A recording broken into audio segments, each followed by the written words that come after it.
doing here.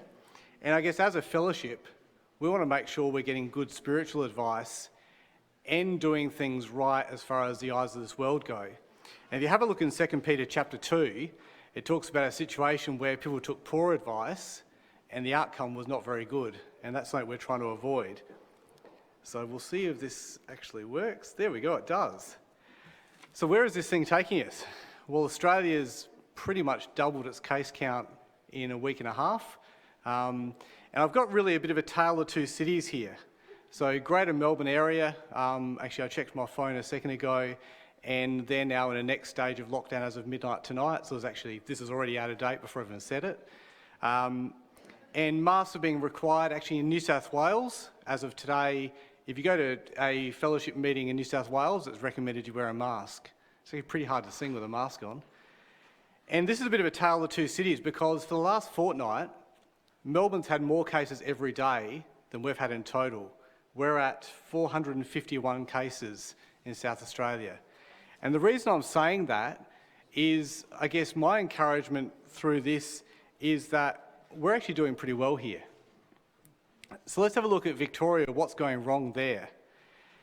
Well, there's a bit of confusion about what to do, and that shows in that 1/4 of people who were door knocked this week were not at home who were positive with the virus. So out somewhere else when they should have been at home.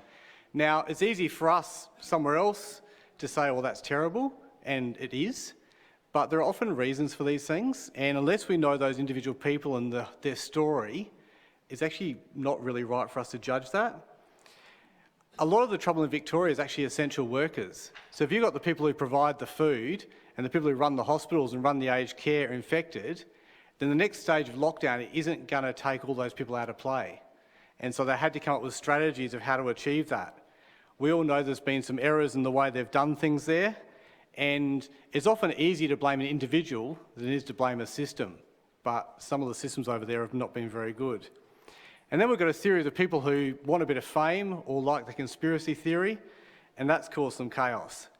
And then we've got people who just can't follow an instruction. And unfortunately, there are people like that everywhere in the world. So if we look at that, that's what's going wrong, and that's producing chaos. Let's make it simple. And straight after I'm going to say to make it simple, I'm going to go for some probabilities. So sorry guys, that doesn't make any sense. But in South Australia at the moment, the probability of you coming next to somebody who has coronavirus is extremely low.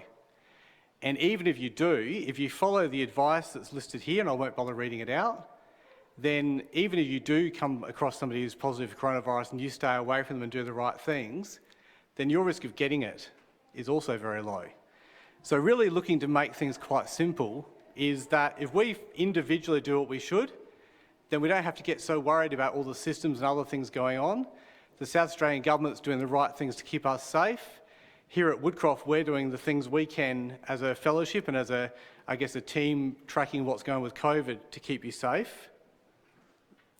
And so my last slide for today, if we sow wisely, then we'll also reap good things. And we read in Galatians chapter 6, do not be deceived, God is not mocked, for whatever man sows, that he will also reap. For he who sows to his flesh will of the flesh reap corruption, but he who sows to the Spirit will of the Spirit reap everlasting life. So I guess if you sow some conspiracy theories around, then you get confusion. If you sow worry and you're concerned about everything and you think that nothing's safe, then you're sowing isolation. You're going to reap isolation and you're going to reap some mental health issues. But if you trust the Lord to look after you and sow in faith, then we'll see good things happen. So really, I think the picture I've got there is of a garden, and I don't know about you guys, but I've built a garden during this chaos. It's actually only got weeds in it at the moment, but the thought's there. I know Johnny Welch has built a garden and done brilliantly, and I'm not sure who else here has put in some sort of gardening during this time. Yeah, for the people at home, there's probably 20 hands went up, and I want you to think about it. When you were building your garden and when you're deciding what to plant, you considered it and you worked out what you were going to plant and what it was going to do for you, and would those things go together? Well, I guess that's what I'm asking people to do through this time, and there's every possibility that we're going to get more cases in South Australia, it's even possible we'll get put back in some sort of lockdown as well. If that's what's required, then that's what we're going to go for. And I think really when we're looking at that, here as a fellowship here at Woodcroft, we're confident, I'm certainly confident to say from a medical perspective as well as from the COVID ops perspective, that it's safe for you to be here. And if you're at home, it's safe for you to be here.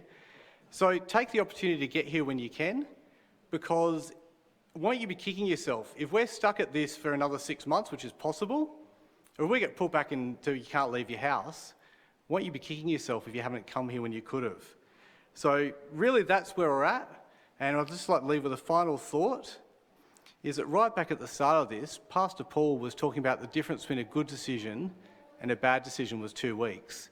And really as we go through this, we're keeping that in mind. So reassure everyone here that, and everyone at home, that we're keeping track of what needs to happen to keep you safe here, and we'll keep giving the best advice we can come up with.